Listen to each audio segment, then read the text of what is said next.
Is there anything that you can point to that you've personally had to learn or an area where you've had to grow to be able to do this so well?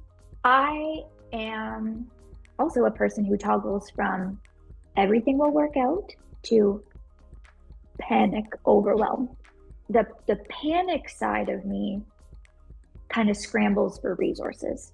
I'm just imagining like cramming a hole like with putty as opposed to pausing, really thinking through what is needed. I had written down like what comes first, the money or the help, sitting in the discomfort of that chicken or the egg and not letting myself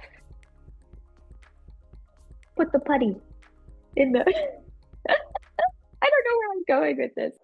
Welcome to the Extra Mile. We're joined today by Lisa Alexandra, founder and owner of the Aura House in Brampton and Bolton. The Aura House offers yoga, meditation, mat, and reformer Pilates. Lisa sees herself as the conductor who oversees not just those programs, but also specialized programming through the Divine Aura Yoga School and Luna House Pilates. She also runs Enrich Kids, running programs for school age kids, and LaLa running yoga and mindfulness for children younger than 6. Welcome, Lisa. Thanks for joining us today on The Extra Mile. Thank you so much for having me. So let's dive right in. Could you tell us a little bit about 2 or 3 things that you feel have made you successful in business? The first word that comes to mind is adapt. So just the ability to adapt and see when adaptation is required and not pushing up against it or resisting it. Um, I started my first business in 2015, LaLa Wellness. It continues to be a mobile program that goes out to schools and childcare centers. Then the pandemic hit, and I could not do that anymore. I couldn't go into schools and childcare centers, so I had to adapt, doing things like going online, trying whatever I could think of in order to keep things going. So I guess that's another key is perseverance and persistence Mm-hmm. in the face of adversity and needing to pivot instead of like letting the pivot completely throw me off. I just pause, pivot, and go forward. That pivot is what led me to the brick and mortar space of the Aura House, which is related because it's in the world of yoga and mindfulness, but it's a pivot because it is not for children. So it's just noticing the opportunities and then just continuing to follow them. So coaching, having you as my coach and being in coaching with you, you use the phrase test and measure a lot. And I didn't know that that's what I was doing before. And now I'm doing it even better because I'm aware of it. So some adaptation, perseverance, persistence, and testing and measuring, and having that as a continuous growth cycle, I think is what's led me to where I am today. That's such a great answer. And it's been fascinating watching your journey and watching your progress. It's a really interesting mix of this idea of being a kind of a risk taker and being willing to invest in a brick and mortar yoga studio when you are confronted with that adversity. So to see the opportunity and to take that step and to level up at a time when a lot of people were scaling back. Would you call yourself a risk taker? I think the word I would use is crazy. I don't think I would describe myself as a risk taker, but when I hear it back from someone like you, I think maybe I am. There is always an element of risk. You've started not just one business, but many. Mm-hmm. Mm-hmm. So the keys to the success have been that adaptation and perseverance and recognizing a good opportunity and going after it, but doing it in a way where you're kind of testing and measuring and observing the impact as you go. Yeah, and that has looked like, I'm going to put this in air quotes, like not knowing what I'm doing. I know what 80% no, 20% unsure type of thing. I walk into those risks with the mindset, for lack of a better word, that I know I'm going to make mistakes and I know I will learn from them. So I guess not shying away from that or letting it stop me. Is there a moment in your journey where you realize that you've kind of overcome the fear of failure?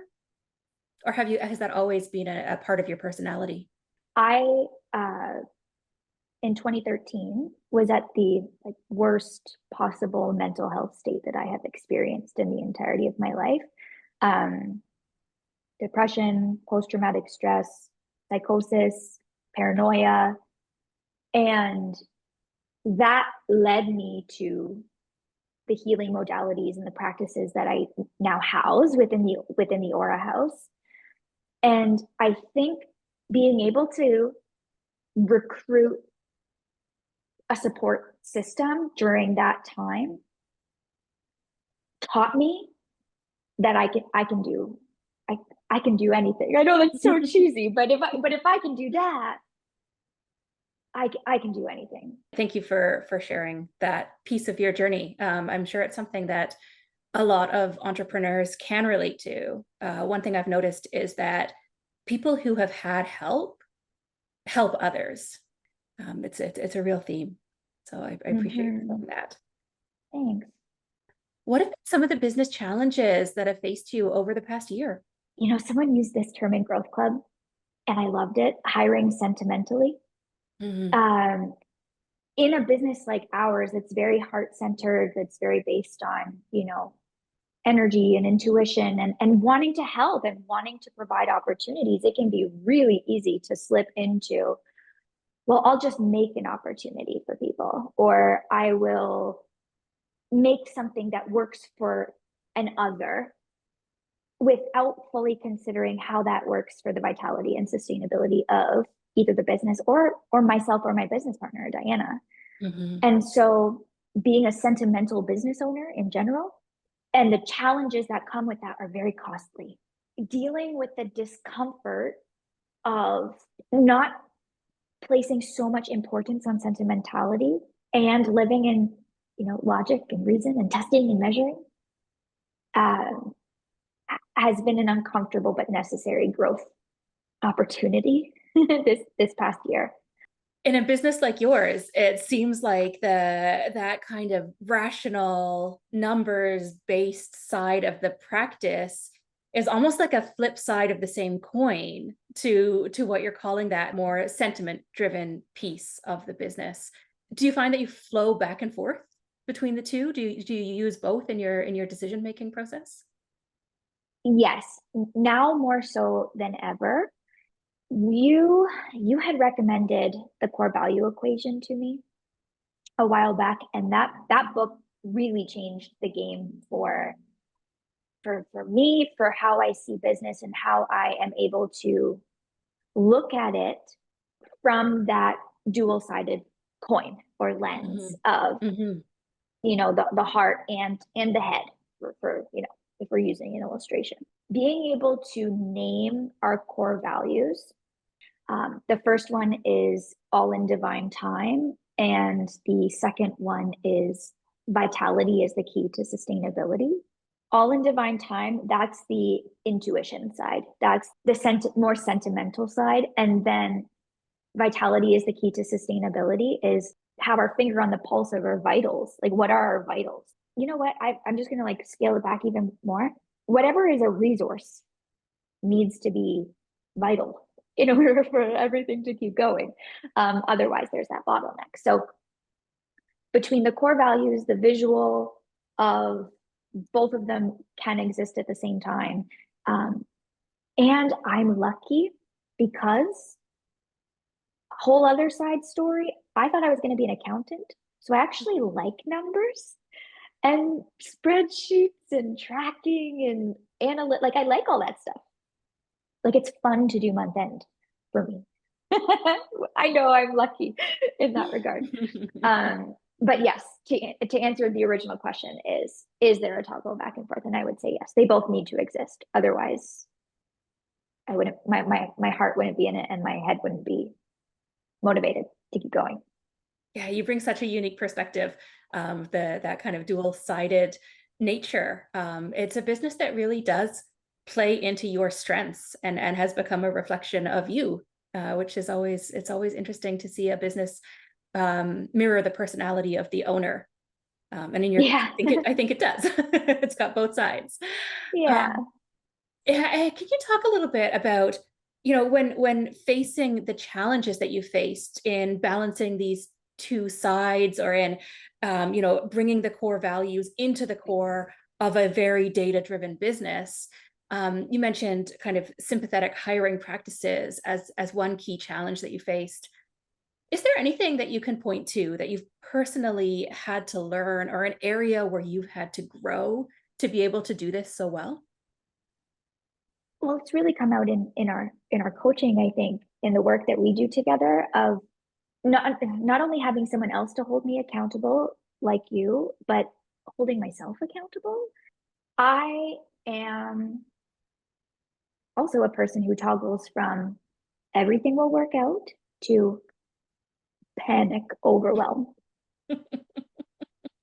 Like there's two modes there. The panic side of me kind of scrambles for resources, which leads to things like sympathetic and sentimental hires and what's right in front of me that I can utilize, as opposed to pausing, really thinking through what is needed, and then going through the steps of filling the need, as opposed to I'm just imagining like cramming a hole like with putty.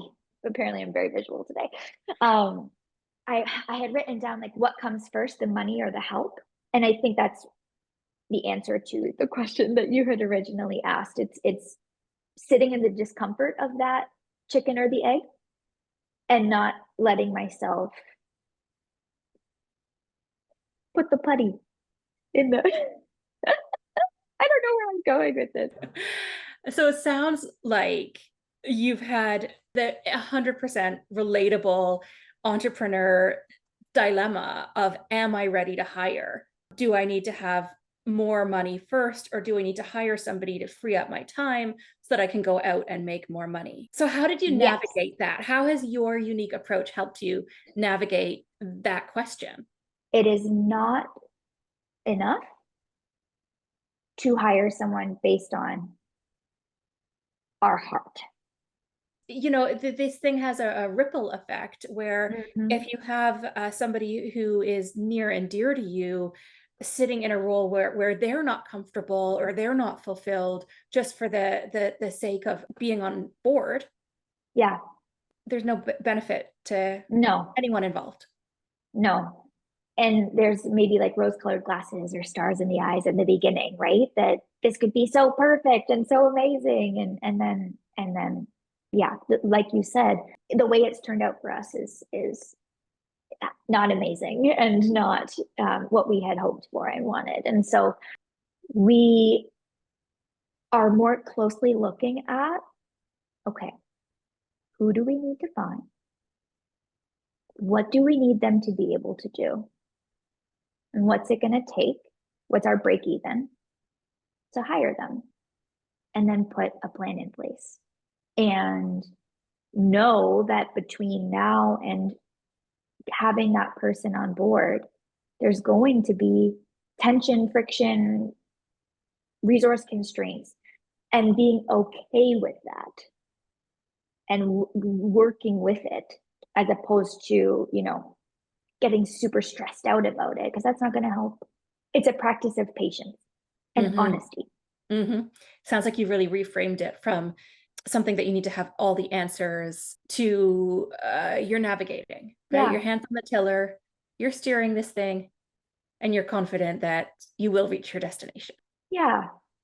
Yeah. Yeah. Your team has grown. How has that been to move from a solo business owner into an ownership team? Oh, a wild ride, a wild personal ride. So yes, when I started my first business, it was just me and my car. Um, and I did that for about 5 years.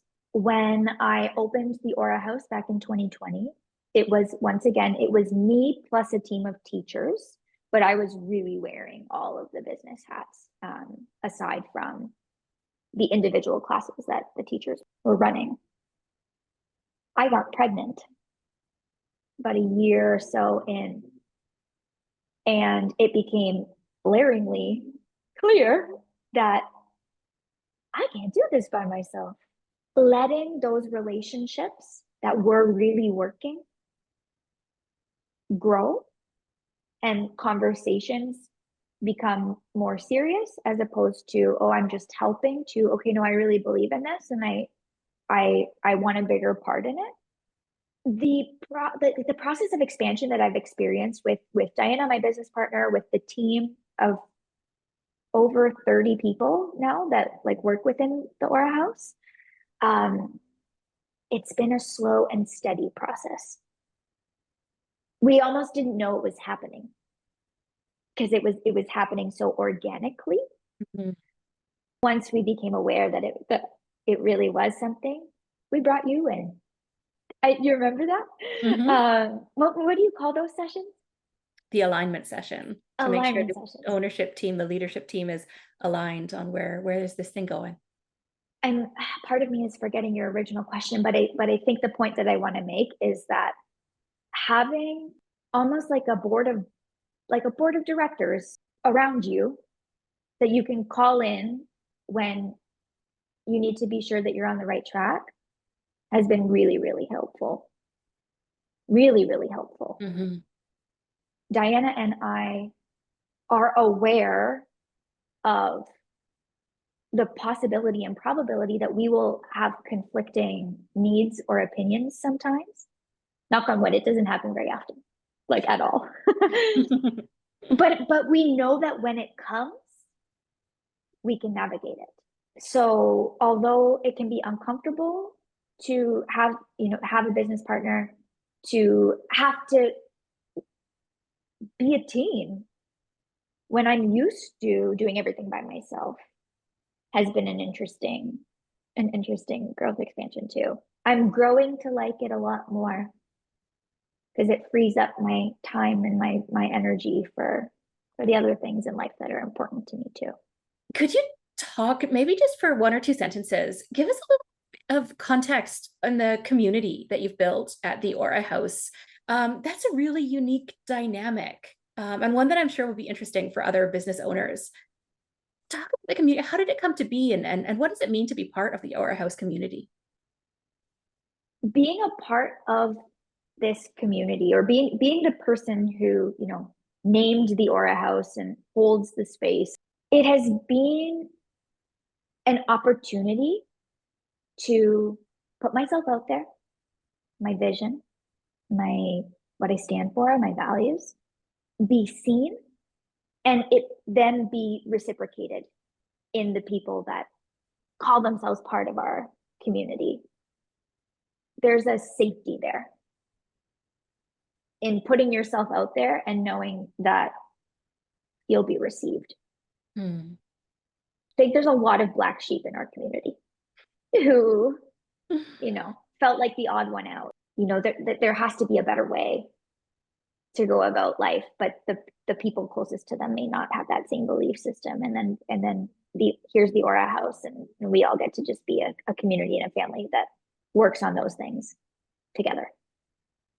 It's one of the most amazing things about local business and about small business, that we do get this sense of community. I mean, you even went so far as to say it's a family, and it's so important to see it happening and working so well.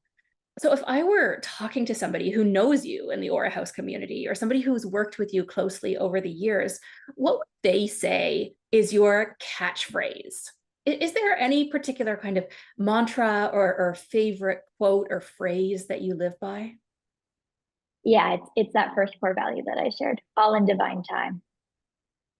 Because I mean, the notion that we are in control of anything is a whole other podcast, a whole other conversation.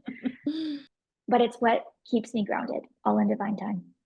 I'm not going to let myself rush or get stressed. All in divine time. So you've done a lot so far, but what's next? Can you tell us a little bit about where you'd like to take this in the future?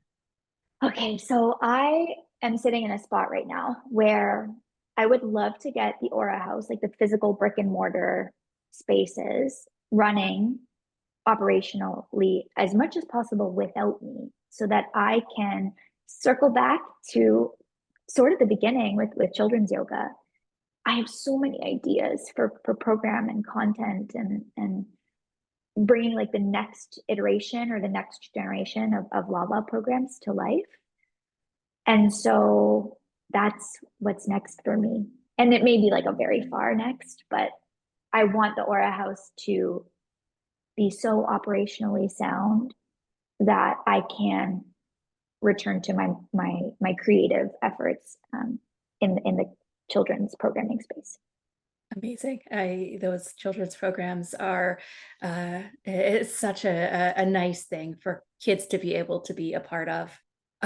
If somebody does want to find out more about running a values-centered business, about membership in the Aura House community, or anything else we've talked about today, how can they find you? And who's a good fit to be part of the world that you're building? Best way to find us is theaurahouse.ca because that will then funnel you to whatever information or social channels. So the aurahouse.ca is the best way to find us. And I think I've alluded to in all of these stories the reinvention that comes with adaptation. And I really feel like the Aura House is a place where people who are looking to like either reclaim or reinvent parts of themselves can go and do that through practice disciplines and practices like yoga, like movement, through things like Pilates, like meditation.